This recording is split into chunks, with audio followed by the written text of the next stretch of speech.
na minha língua, eis que logo, ó Senhor, tu o conhece.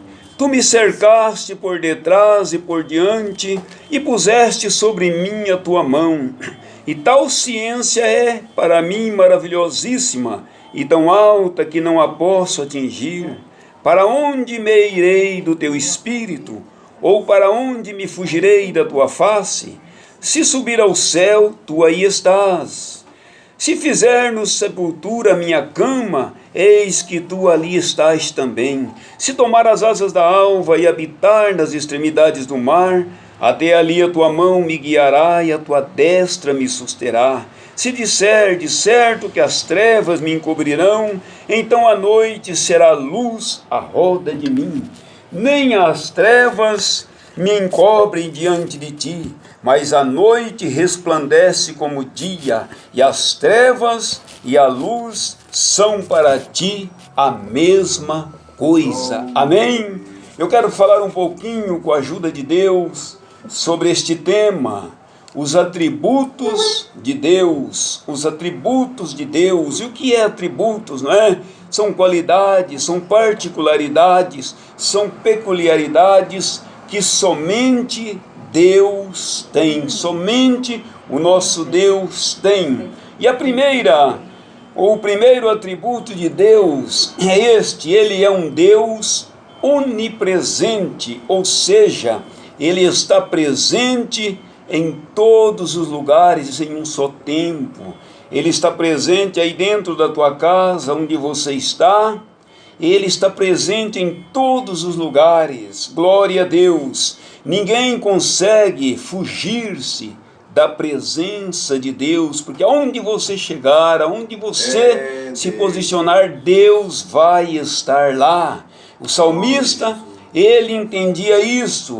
E no versículo de número 8, ele diz assim: se eu subir ao céu, tu aí estás. Se eu fizer no Seol a minha cama, lá tu também vai estar. Se eu tomar as asas da alva e voar nas alturas, até ali a tua destra me susterá. Ninguém consegue fugir-se da presença, esconder-se da presença deste Deus.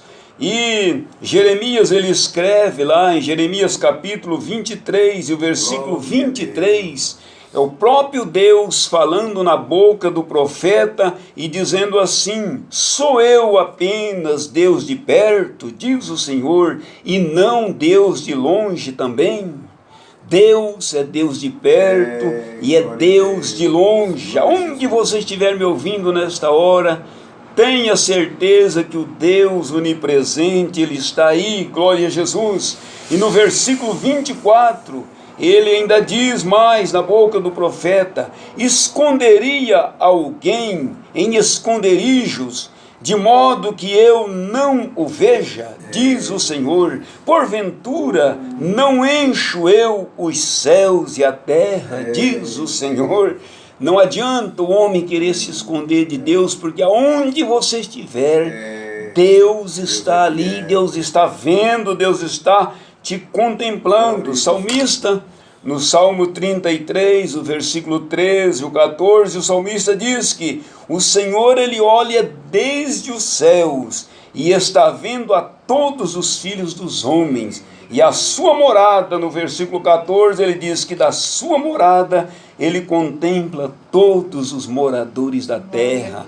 Deus está nos contemplando, Ele é o Deus onipresente, Ele está nos vendo. E não adianta o homem tentar esconder-se de Deus. Nossos pais ali no Éden, a Bíblia diz que eles tentaram esconder-se, mas foi uma tentativa frustrada. A Bíblia diz em Gênesis 3, a partir do versículo 8, a Bíblia diz-nos que todos os dias, pela viração do dia, Deus ia ao jardim e conversava com o homem, conversava com Adão ali no jardim.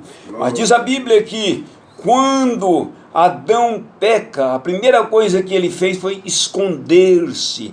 Isso é natural do homem. Quando ele comete algo contra Deus, ele se ausenta, ele se esconde. E a Bíblia diz que na viração do dia, Deus aparece naquele lugar onde todos os dias ele de costume falava com o homem. E a Bíblia diz que Deus chega ali e Adão não está naquele lugar. E Deus então faz uma pergunta, chama por Adão e pergunta: Adão, aonde estás? Pastor, mas Deus não é o Deus onipresente, o Deus onisciente que sabe tudo, sabe. Deus sabia que Adão havia pecado. E por isso que Deus o chamou. Deus, quando ele diz: Adão, aonde estás? Deus estava querendo dizer a Adão assim: Adão, se apresenta que eu vou mudar a sua história. Nesta noite, talvez você tenha cometido algo contra Deus e anda querendo se esconder, anda tão distante da igreja de Deus, distante daquele trabalho que você é acostumado a fazer na casa de Deus, e tem se ausentado. Satanás talvez tenha soprado no teu ouvido, como soprou no ouvido de Adão. Tenho certeza que quando Adão pecou ali no Éden, quando Adão desobedeceu às ordens de Deus, eu tenho certeza que Satanás tentou bombardear a mente de Adão, dizendo: Adão, para você acabou. Mas Deus chegou ali e diz: Adão, onde estás? Nesta noite, você que talvez anda fugindo de Deus, tentando se esconder de Deus, Deus nesta noite está chamando por você. Deus está dizendo: aonde você está?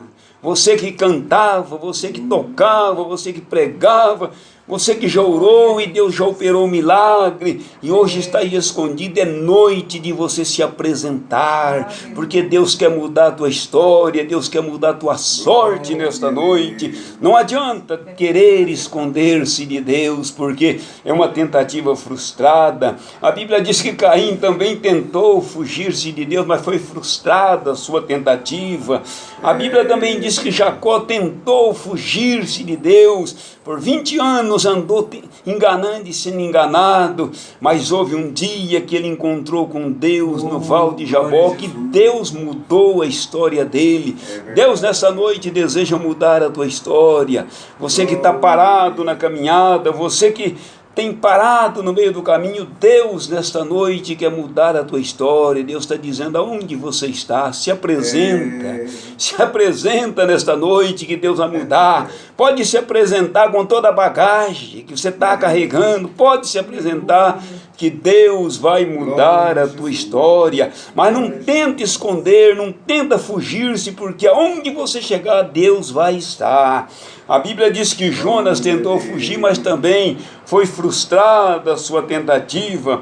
E Jó no capítulo 28, o versículo 24, Jó, ele diz assim, que este Deus, que é o Deus onipresente, Jó diz que ele vê as extremidades da terra, ou seja, Deus vê os lugares mais longínquos deste planeta, onde talvez o homem não consegue chegar, mas Deus vê.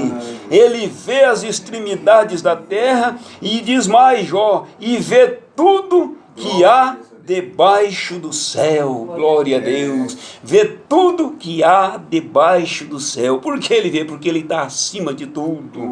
Glória a Deus. Então, o primeiro atributo de Deus é o Deus onipresente. Segundo atributo de Deus, o Deus onisciente. É Deus onisciente por quê? Porque vê todas as coisas, entende todas as coisas, sabe todas as coisas, conhece todas as coisas, aquilo que eu e você não sabemos, não conhecemos, Ele conhece, Ele é Deus onisciente. E o salmista, ao escrever este salmo que nós lemos, esse texto que lemos, ele está aqui mostrando a grandeza, a onisciência de Deus. A Bíblia diz, lá em 2 Samuel, no capítulo 11, a Bíblia registra a história do pecado de Davi, o deslize que o grande rei Davi teve. E a Bíblia diz que Davi, ele cometeu aquele pecado com Betseba e, além disso, colocou o seu esposo Urias na frente da batalha para ser morto, e achava ele que tudo estava certo. Eu não imaginava que os olhos de Deus estavam vendo. Quantas vezes o homem, numa metrópole tão grande como São Paulo, o cristão às vezes comete coisas que Deus não se agrada, e ele pensa que pastor não está vendo, e a igreja não está vendo, ninguém está vendo, mas há um Deus, que os olhos dele são como chamas de fogo, e está nos vendo, está vendo as nossas atitudes, os nossos atos. E Davi, ele talvez não imaginava isso, mas a Bíblia diz que Deus, ele fala com o profeta Natã e manda Natã ir falar com o rei, e Natã chega diante do rei. Profeta Natã chega diante do rei e começa a conversar com Davi, e ali naquela conversa ele conta uma história para Davi. E ele começou a contar aquela história chamou a atenção de Davi. Davi ficou impressionado com aquela história que Natã contava, e o profeta dizia: olha, rei, havia um homem, esse homem ele tinha 1000 ovelhas, e começou a contar, e havia um outro homem, que esse outro homem ele tinha apenas uma ovelha, uma única ovelha. E rei, esse homem que tinha 1000 ovelhas, ele teve coragem de crescer o olho na ovelha daquele pobre homem que tinha apenas uma única ovelha. E Davi, observando aquela história, e não imaginava ele o que iria acontecer no final daquela história. E Natã disse: esse homem tinha 1000 ovelhas e teve coragem de crescer o olho na ovelha daquele homem que tinha apenas uma única ovelha. E foi contando a história, e diz: olha, rei, e ele teve coragem, rei. Esse homem teve coragem de matar aquele pobre homem que tinha uma única ovelha, e tomar aquela única ovelha que aquele homem tinha. E Davi ficou impressionado com aquilo, e de repente ele conta aquela história para Davi, e Davi ficou impressionado com aquilo. Ele diz assim: rei, na tua opinião, como rei desta nação, o que o rei acha? O que o rei acha que deve ser feito com um homem que cometeu tal situação como esta?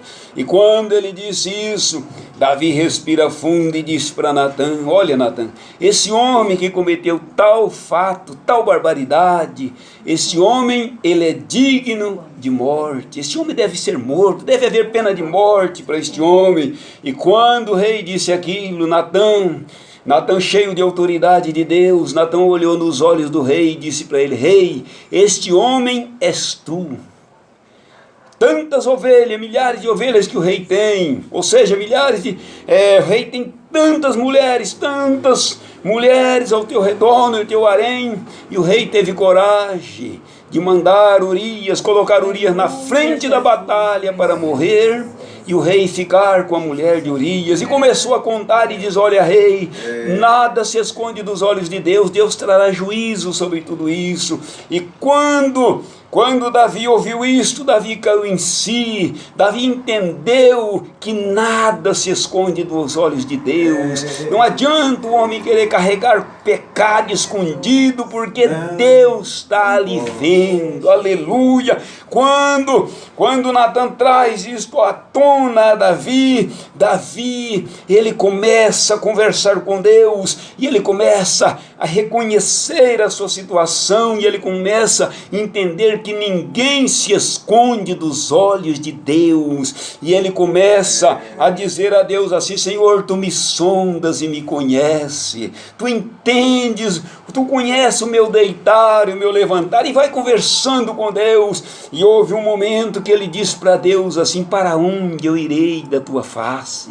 Se eu descer lá na sepultura, lá tu está. Se eu voar nas mais altas alturas, lá eu vou te encontrar. Davi entendeu que ninguém se esconde dos olhos de Deus. Nesta noite, Deus, ele fala fortemente a alguém que está nos ouvindo, que vive carregando culpa de pecado, que está pensando que Deus não está vendo. Deus está vendo as tuas atitudes, Deus está vendo você, onde você tem andado. colocado, aonde você tem colocado os teus pés, e é noite de render-se a Deus, é noite de voltar-se para Deus. Por quê, pastor? Porque Deus virá, o seu Filho Jesus Cristo virá buscar a igreja, tudo vai passar, e eu quero lhe dizer nesta noite que Deus nos impulsiona a lhe dizer isto: se apresente, abra a tua boca, porque Deus tem visto as suas atitudes, e eu quero lhe dizer que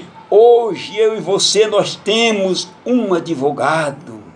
A minha Bíblia, o apóstolo João, ele diz: filhinhos, não pequeis, mas se pecar, lembra que temos um advogado junto do Pai, Jesus Cristo justo, que pode julgar a minha e a tua causa nesta noite e lhes dar a vitória. Mas eu tenho uma notícia também para te dar, ela é forte, mas ela é real. Ele hoje é meu advogado e é teu advogado, mas lembre-se que haverá uma hora, eu não sei que dia, não sei que hora, mas a minha Bíblia garante isto, que haverá um dia que ele não vai apresentar a mim e a você como advogado, mas ele vai apresentar a mim e a você como juiz.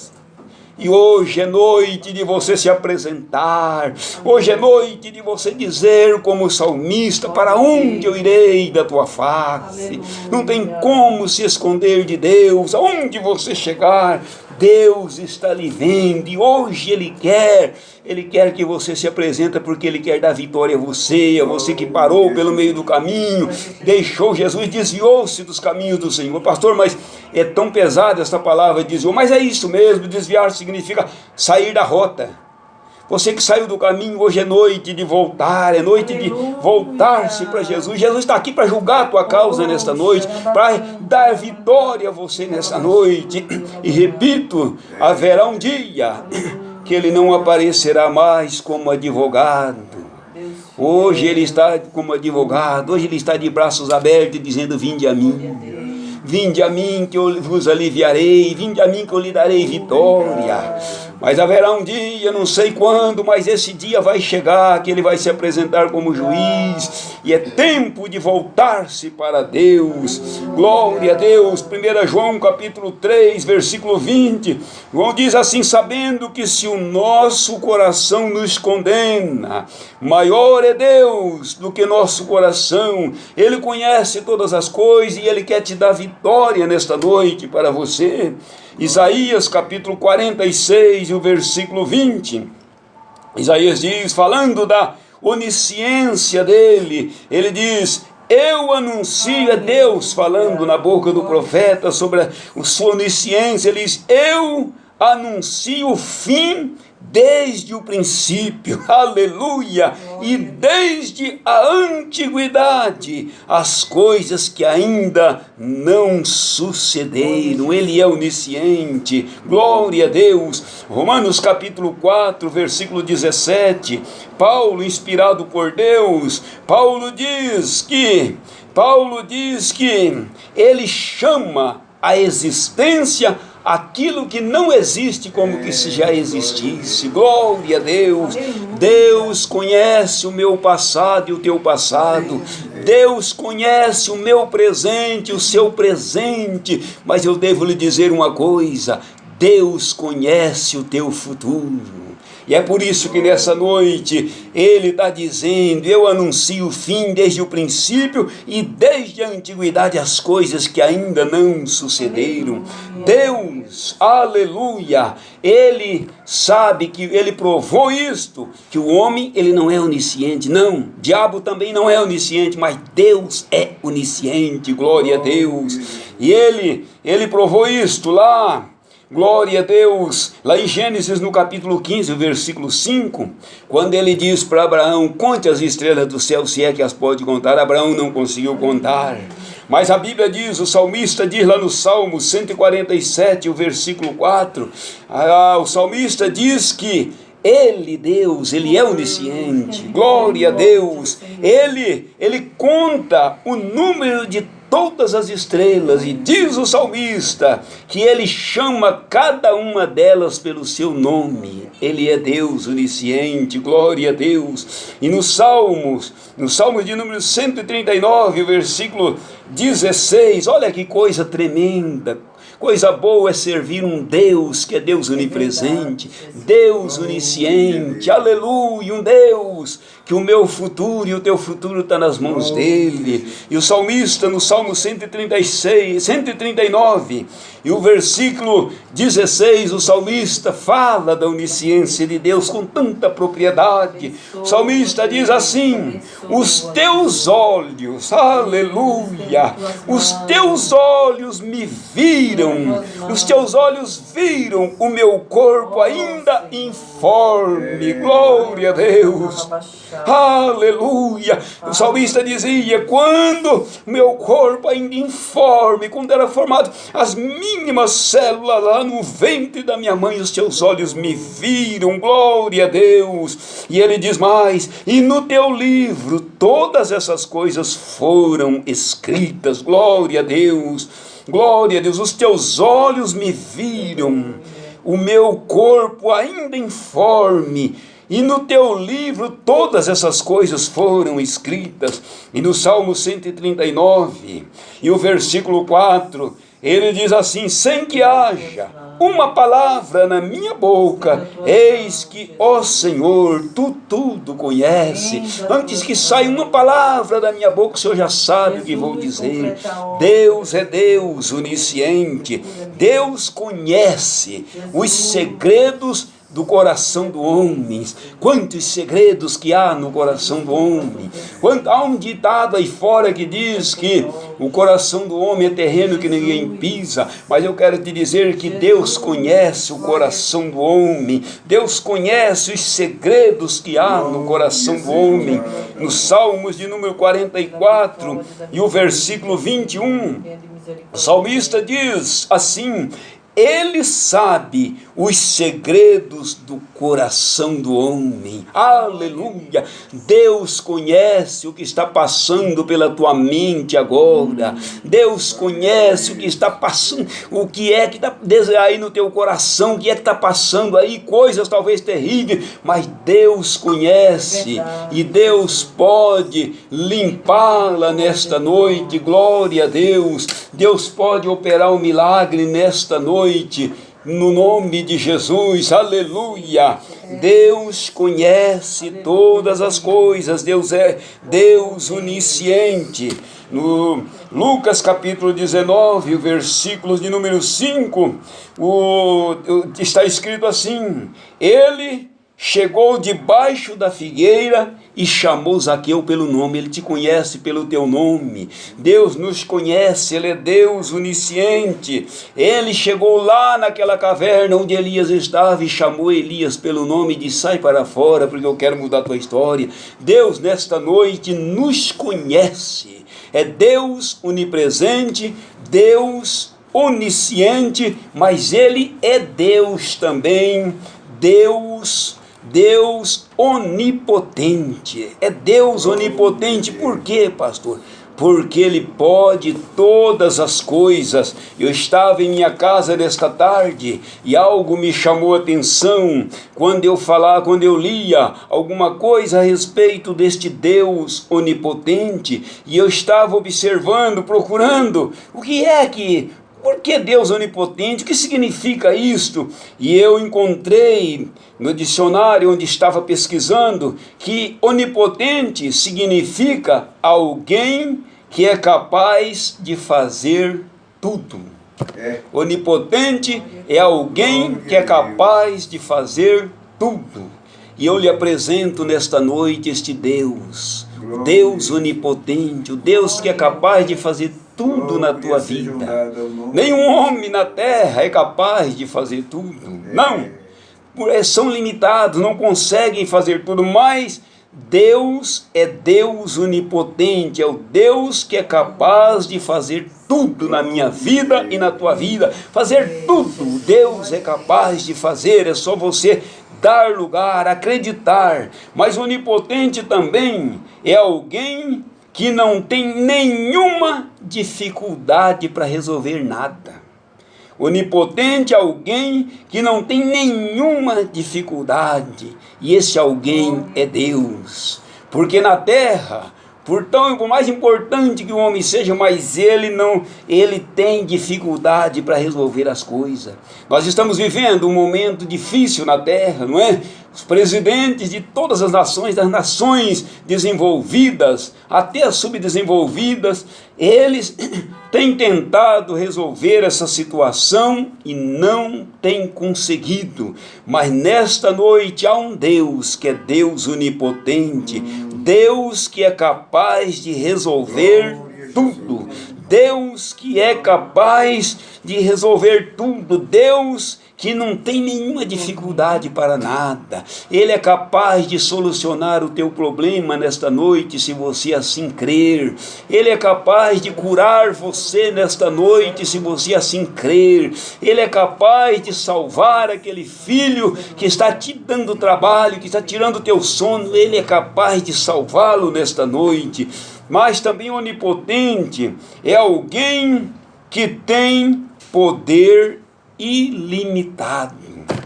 Onipotente é alguém que tem poder ilimitado. É por isso que eu disse no começo deste sermão que os atributos de Deus, o Deus onipresente, o Deus onipotente, o Deus onisciente, é atributos que só Deus tem, nenhum homem tem. Onipotente é alguém que tem poder absoluto, e esse alguém que tem poder absoluto é Deus. Aleluia! Deus tem poder sobre todas as coisas, tem domínio sobre a morte, tem domínio sobre o inferno, tem domínio sobre todas as coisas. Poder ilimitado, poder ilimitado. Ele abriu o mar para o seu povo passar.